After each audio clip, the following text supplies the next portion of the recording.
ইফতারির সামনে রেখে দোয়া কবুল হয়। বিশ্বাস হয়? কি সামনে রেখে? সামনে ইফতারি।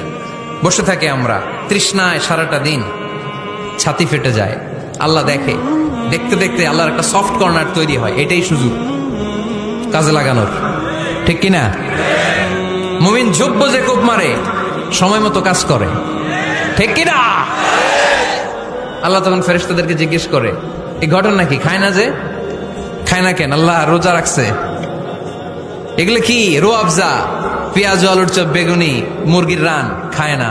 খায় না কেন? ওরা যে ক্ষুধার্ত। আল্লাহ আপনার ভয়ে।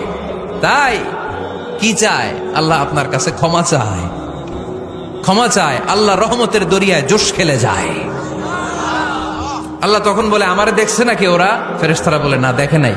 আমার জান্নাত জাহান্নাম দেখেছে? না দেখে নাই। আমারে না দেখে, জান্নাত জাহান্নাম না দেখে আমার এত ভয় করে।